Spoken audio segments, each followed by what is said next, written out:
Abonnez-vous et cliquez aussi sur la petite cloche de notification pour ne rien rater de nos prochaines vidéos. N'oubliez pas de partager aussi la vidéo et de la liker. Afrique N24. Novio et tout l'agneau, mia tomia, non mia fou, mia dada, les kio, parou mes tori, les vieux. Ni savez de, quand on dit ils font ces sérieux, chamia, d'appelé ton nom, ou. Il y avait à fois il comme, que oui, comme, pour bien globé. Agbea soumia si, mi batrogodo, mi batrogodo. Mi lagua nani, les hovi clebe, dodo, be, wona, me quoi, egbea, novino su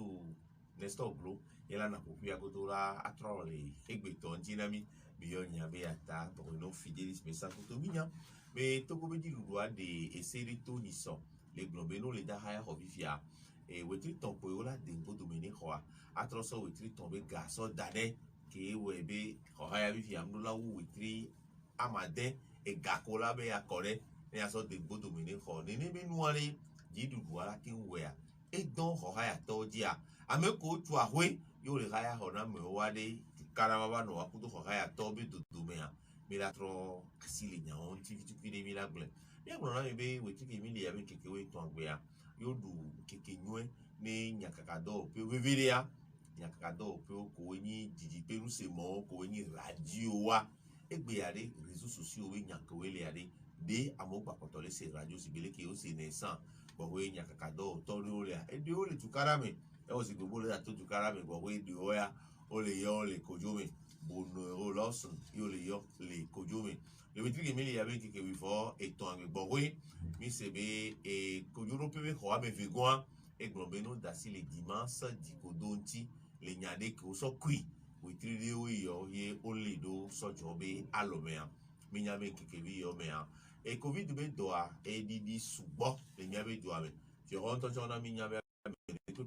et CHR l'homme commune Afrique o lena Covid to so dana dole to be do asenuna o e ya de be na monu popo jiru do abe le o mi onwa be mi awe ke a o la hwan le nu o ji video lo le ke nu ala no e ko we ko to le mi nya bo tu de o tu de o akule a PV a we o e mi agbon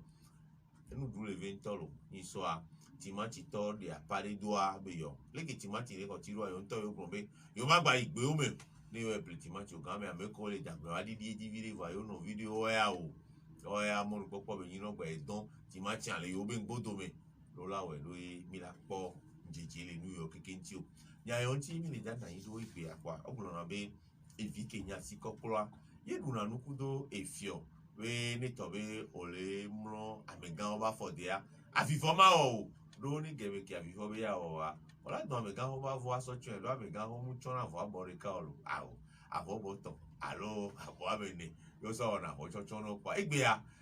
no virusu norbe ko fivi juwaji e yu e ba yin ko pe nuso a ma gbe o alo no gba pro be puta to acha lo ada pa me ma nyemunyo midemo ne ma do is ne norbe juwaji Norbe, Kofi Juaji, Wesson. Au fond, le nom nous en est tué. Ahometon, Ahometon, des violés, au fond, ils sobeton, l'écho, Elia. Apparemment, oui. Et d'agbe, mi a des cas de vieux, quoi. Et gagnast, et soda, mais kakava kodo, à glandome, nous caillou.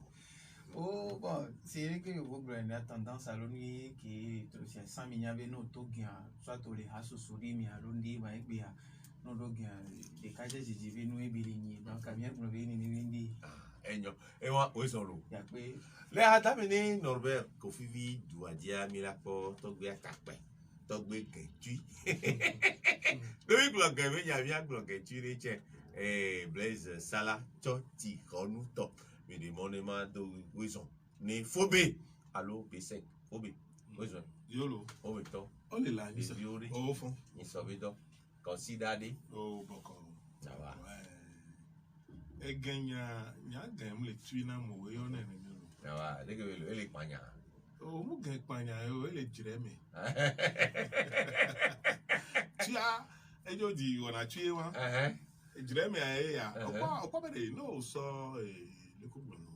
force dodo no be jire atasi afuna di video fi jen ke bi tendance alo azon lié yo ala ko le force do mo ko na ben su no na akla ko me gbalo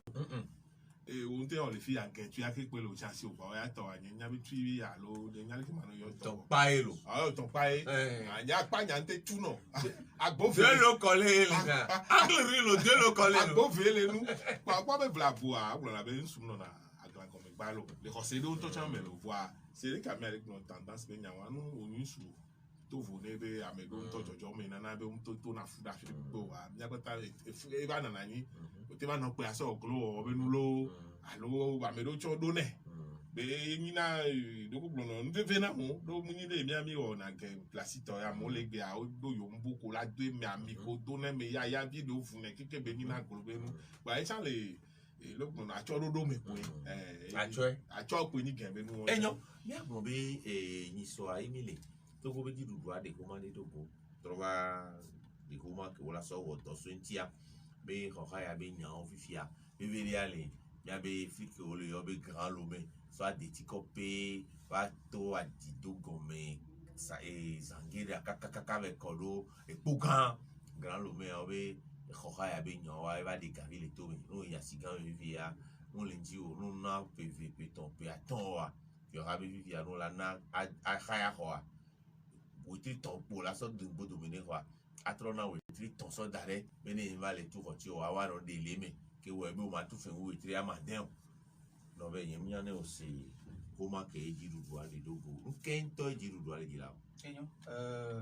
Ndakpe. Tiens, be enyawa enyafefere beni eye ameko okpona ehobe nyo gbo le nyabe do amiane ne ba moa opumpo gbogbo de kure ni ne be nyanchi veve to amesia me egno be ehobe nyasi le ogblen fifia ne nya no ya filio jabe haya honomle ehoficha lo ega kemi so de nango do mena homle epvda si o amere le jaso honao eye veve to chan ola ya filio gado moa eve nyina pv amela gnombe ebe kwa ken bola hola tu pv PVV gala no si voix Amérique baba be obé et bon et PV yo bon voix les kem les dit VV doit non rien magate so au triton so pe dans le quoi et de voir si BV concurrence BND be Johnny Valley asiaji ne Amérique galewa et la ho no et o le so pour na quoi fiora va pas obé les noix les doigts et les bé ya ajagbagba et les si BV no doit trop son beblebe ne quoi ya noté ne be no yechie ode ne be e dodo ade goro alobe neibe olejabe haya ho fifia oni ameyo so gajabe haya ho no yi neibe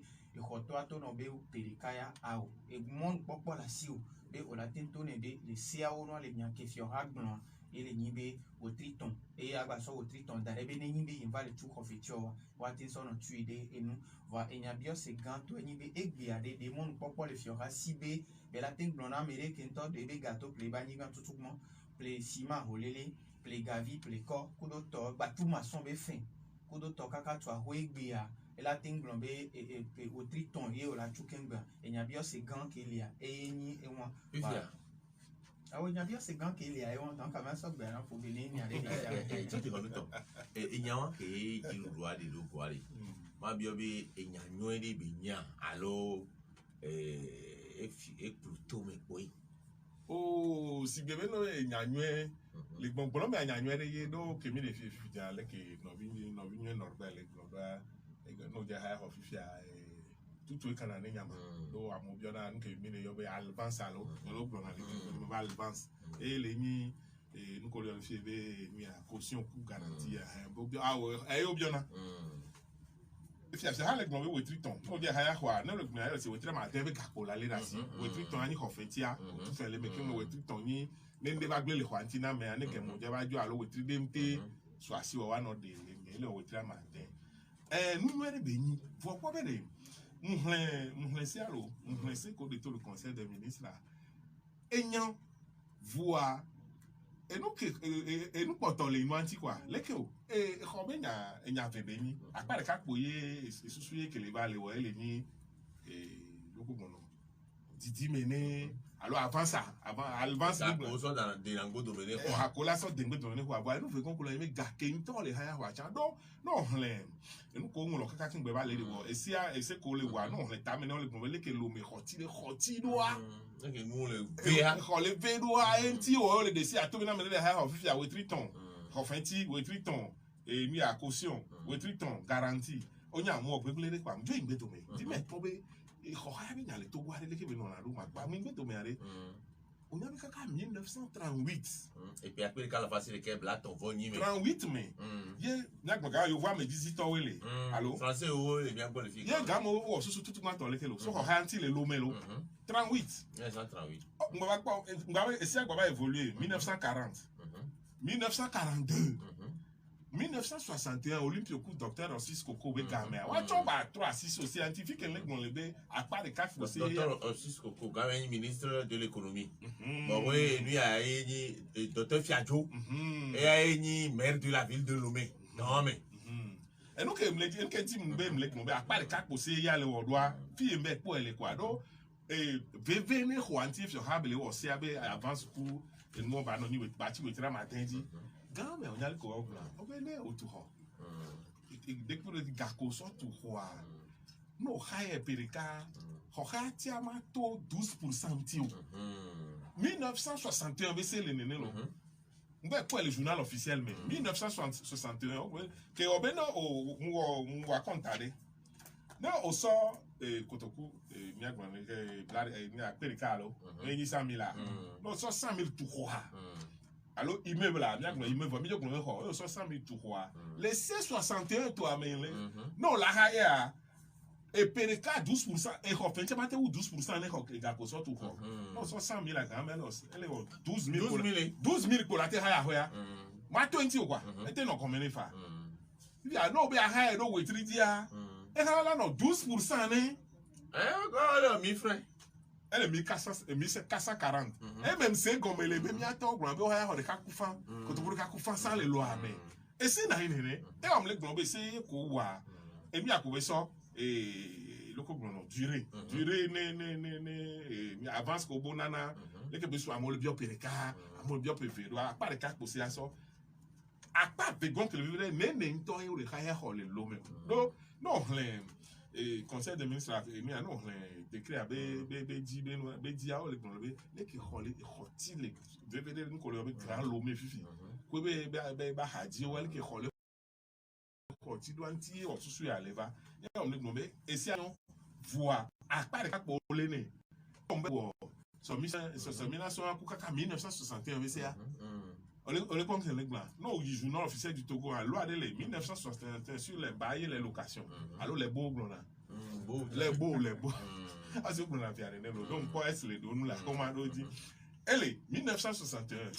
et on vient bien que mi be mi on vient bien jouer donc ya otona to vono abobio perekabe hofantia me e kodo mele lo mega asi matani kwa no bo tra ma den ko le plantain on mate haya ah ya mere son de rula ni so vovo le haya a hoile les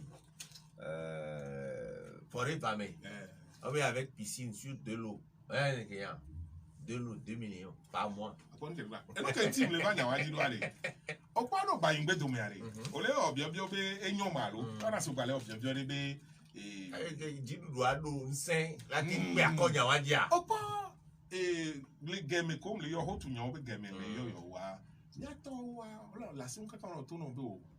ka fa mi a me ko zembe o wa la be o no ga mo pe so ko tu le ka gbe be po igbe opo nana mi tepe o la so bon control do fun o la na ga ho ha be mu le le ke o so ga me et dit doit aller là ton pas de ha be nya vo voix que la son le ho tu nyo me agema mo la to ani ba peuplé to voler l'oméga puis que le obe l'oméga ni asigato adawla to tro doé et vieux lomé a car mo la to ani ba peuplé va si be e be et atito bon mo le o nyabo ba gbedi be beto ba gbedi alors aplawo ba gbedi do amom nya te be dumeyin fun no edume be yin o layi ameko va si bebe puis que o ne gbebe suzame alo mba le pon e meri ke va mia pon mo fun be adidome mi abe pa de suzame ona fun za fi gbo le ba adidome a so ha gbo gan be no la sa ni gban lo ni gbo gbo ho be 96,500 et si on ha na ngam voir so ameko play pa la ni gban to sia 250,000 au peuple la ni gban yo la reçu de 96,500 non il a tout fait les bientôt que va au magnifique commissariat central maître folie et via les Teco. Mettre Teco Folie là. Sans voir, c'est Teco Vincent Yone alors. Ah, ni quoi de nene. Vincent Teco Folie. Ah, et ni mia toi. Il bon ouais tout n'a fait les nez. Pas que ici à ne. Quoi, on est bien sur Halak, gamme à la hand de du vol. Non, gamme on doit se voir bien dans sa nipa 96 500 lots. Mon fifi l'eau, tu vois. Je vois pas, c'est qu'un fifi. Mais non, quand il y a Melikia, Anigba, Maître Carré, à Kayaleko, la Tessé. Nous que tu me l'as référence. On est dans valeur vénale. Nous que tu me l'as référence, non, on est valeur vénale. Donc, pour les possibilités, les fjorassi, c'est le fjorassi, la tête, peigna, on dit, Manuel, les problèmes. Bien, sans quoi te peigner. Et que Camille a même le raya honye. Comment tu que là où y a les et retournement et différent là bouilli. Mais fjorassi bouilli retournement du les porcs, sima les porcs, gabi les porcs, non les bois. Avec qui on tout quoi. Quand le vin d'eau. Ah. Amérique est au peuple quand galé les sortes ou quoi. Déjà donc venez là mais aller tuer à son dajoya. Au quoi on a bien et mi a pas velé. Ne Amérique to dundopo. Tu as gagné voyer et boyerie à l'indépendance l'ingé de média mais ba do vena mais on tient le fond tout fait championnat mais on la homme man no to mais nya mais l'angé do mais. Et puis au fond la la continuer. Et to na me siga abere le hwagbo. Et to voné mi ame ko e refetia c'est mi ata o tata ho dare na mi refetia mi le lu management mi ave salaire zoble wa o do na te o ma da desiga la ko mo abele da ni la ko no bon refetia on compolo di wa abokla la beji o buse bebe de nyo asronto we ni nyo abuse lo sron ti a o nto ngba o ma gba ho ya poni la desi agbere alo la desi en ko yo na be datro ano ho ha bele ame won ko ba no datro wa o ti la ko ma tu fe ke wa ho fo do me problem lo okay wa gba am di ma le nya e if you have wa weleki ni 1938 1940 42 vado 42 vado 61 yo muten wewa et 60 ans après yo la pedia egbe tu rap kavlan no gros logements sociaux qui de grands de kakenolomisa yeni yakahonu que chemin de fer to cheminot manano la civitoa vado garder mais j'aurais dit mais avant tout l'eau et les nids caisse nationale de sécurité sociale to au moins tu n'es et j'aurais d'or to voir mais va quoi mais qu'est-ce que le résident du Bénin a pour nous glonto quoi refuno dossier quoi c'était Bagida en me quoi l'homme vide le wasia et bien tu auras deux logements sociaux projet cité mon copain qu'on va quand lycée et technique à tout comme ça wa et tu as produit les fous hein amedo avuku quand on va si ma va partir coup de temps va les mecs non sécurisé tu auras les globes gaïa là sur gaïa tu auras ton tout d'ailleurs na me de tout be d'ailleurs tu auras d'abord le contrôler que état d'habitation que y a au pata au bakale lui ya mais et y a comme les blancs c'est un be ni bi sur hale tibe ya tendu ne be nya dia khotuno sibere ke fo blaze glenenia elle a dit khotuno et y a fait quoi chan le ni be egbea sur le glenenia logements sociaux demli ke yo gnobe e ya ni fiorato ke ye o ni bo so gavire ko la we no donc nya ka me gbogbo to le gbon we le ni be tout ban fiorane di khotuno di e vegon fiorane tu logements sociaux e ye ni be ete jagbagba te wo ni be nu wa be ni be egbe afiora gnobe yento tu khoyo dare e yo no la haya kwa le pode nu me gejan ton le da haya bi amesia me leve haya fiorato ke tu dare gejan ton nkari di be ameko nto wachon so wa be gaso tua wachon la pro fiorato e go yimbe fio wato we ale kotoko aden le pode nu me fiorato le gejan ton amede kaflan ne gagbala me asigbale mu ichan o so na gadana gbeto flex donc a me ama te no poko toko aden to ala ve alors no ko bi jan ton to ata flex ala ve ti kotoko aden to donc asigbele ke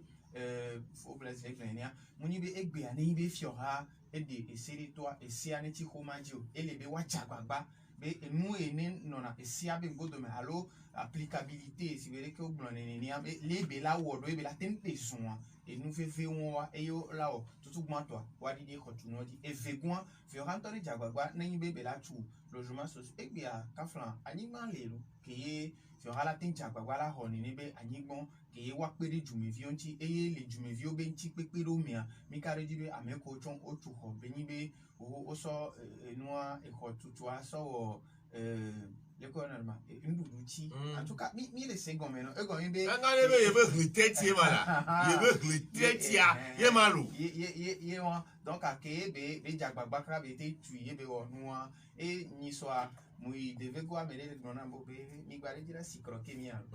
e go e bo le gbare dira gba si croquer yo e ke yo strong blere na yo be yo ta yo no so nu ti ave fio ha gbale dira si croquer donc ane fio anto jagba gba te tunde dare si croquer no es croquer be dira donc a fio ha gba vitu ke yo strong blere dare na yo bi wa so no do no fio ha gbale dira si croquer yo donc ale be fio ani jagba gba be c'est vrai be o de si atogo amo le po eye egbe a jumevi gbogbo ro en jijo no be ni be si ale voa enu ke la close ado be be la tin pero jumevi ontia ele bo achagbagba wa te wo ni be enu o kwa de ke mi le gbon logement social be na de tutu ba fi hamlet yo si bele ke mi le gbon be mu le won wa vo afike gbade na fo mi le ke nu ko o yo fi cité mo koko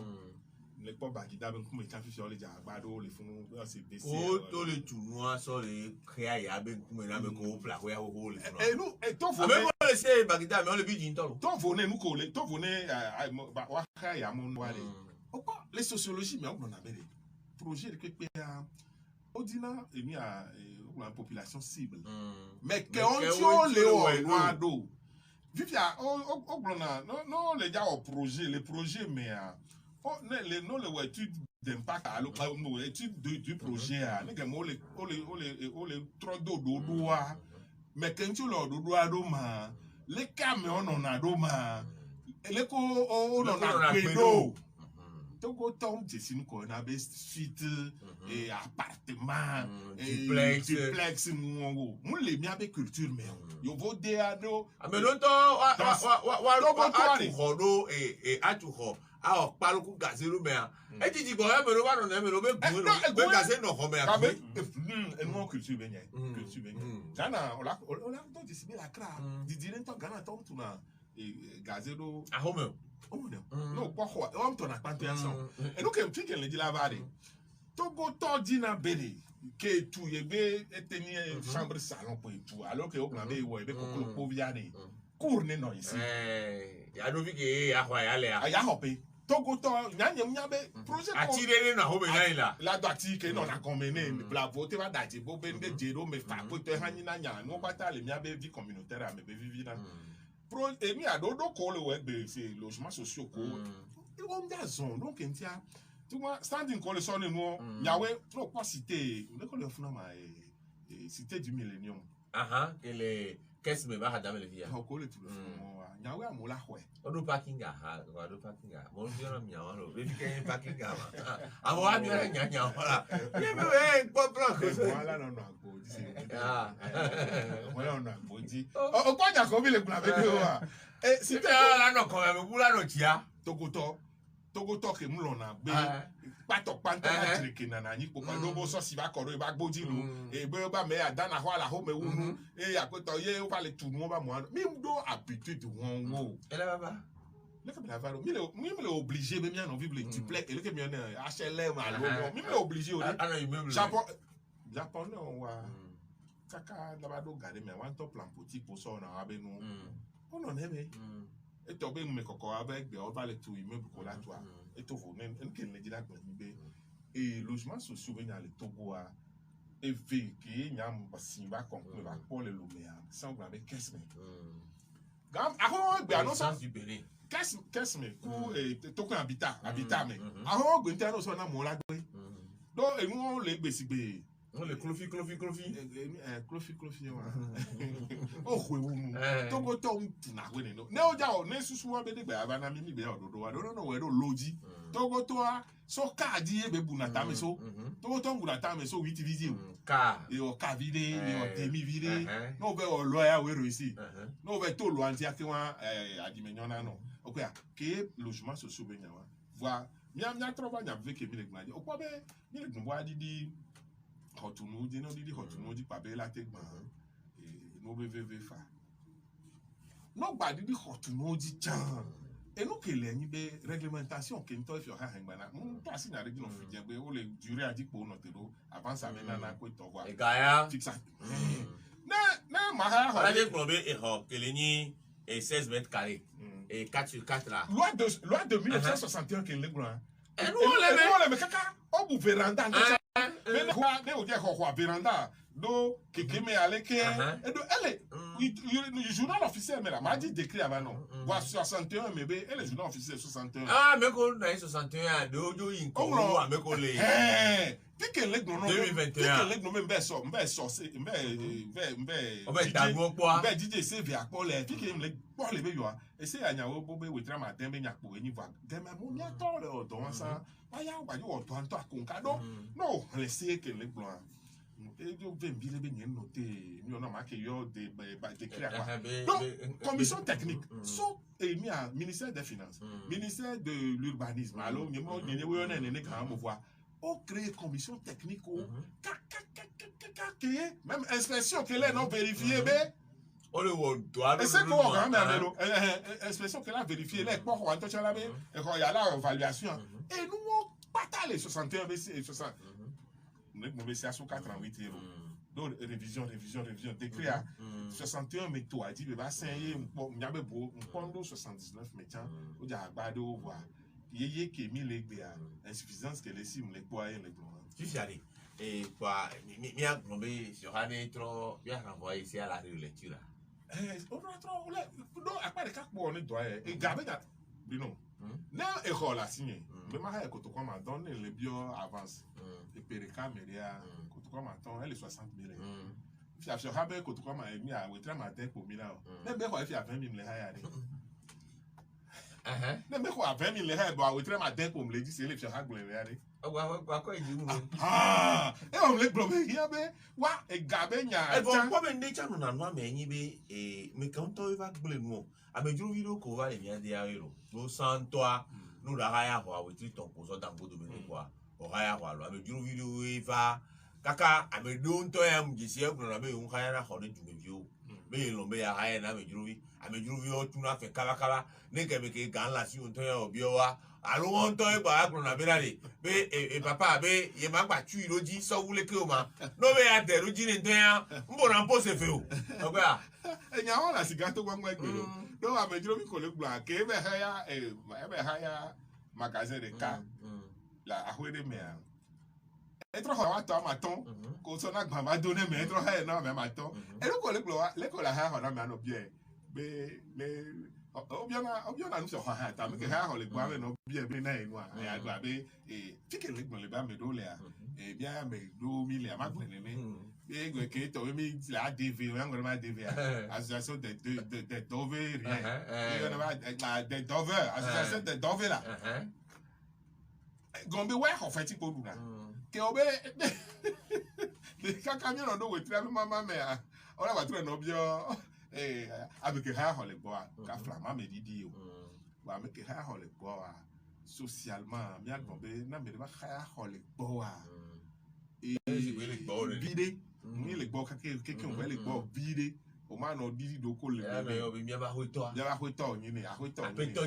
to yin ni o ma no ye gbo ke we tri maku ke le mi gble do le contrat me a mvo po la no ibe ni Sunday na ko to le gbo me juro be nya wa o nya le to gwa de ba gbogboro le ke la fa do gare me abi do la ba wo kokoko ke me mi la te e ne ju abi so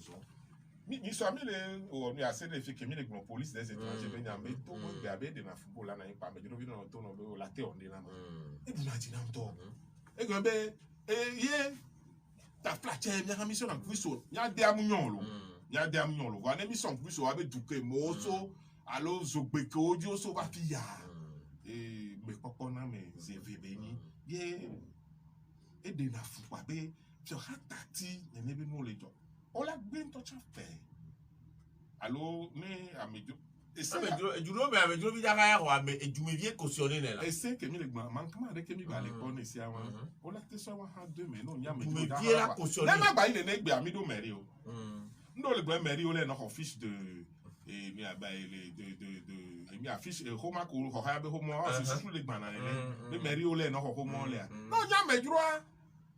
Sur la tête, nous, chantier. Il y a le diable, c'est bon. Alors, certificat de résidence, coup de temps. Mais bon, il y a un peu pas la même proportion. Ah, mais donc, au bord de l'année, au tout qui va pas le Mohamed. Ah, mais on va y aller dans la séance. Mais bébé, mi ma foi, même. Il y a des torsions, les tourments. Et à Mingbo,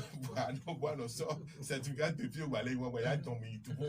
Donc, nous connaissons voilà des foutons qui voilà quoi la médaille aussi les filles. Waouh, on a mis les poids même.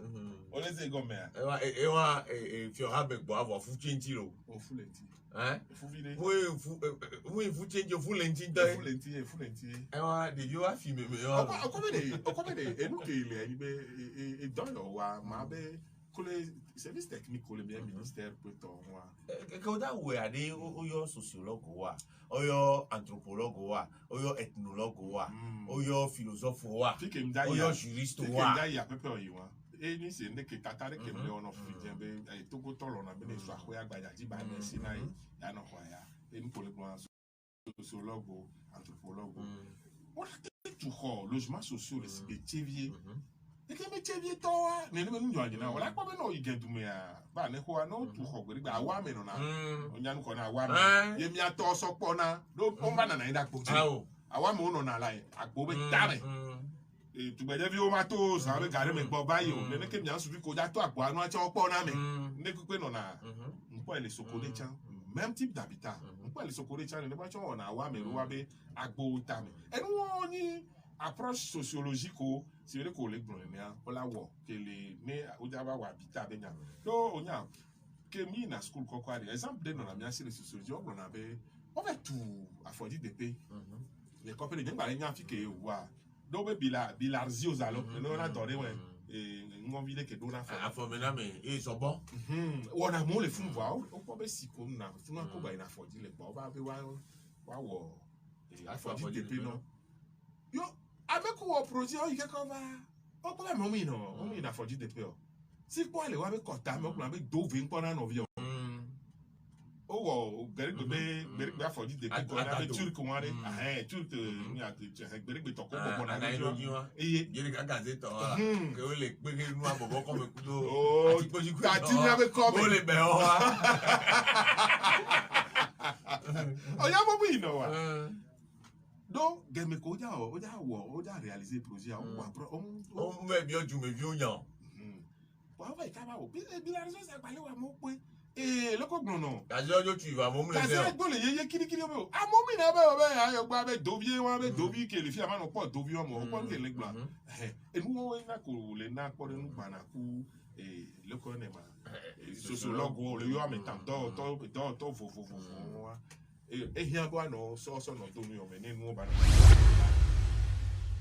Likez la vidéo si ce n'est pas déjà fait.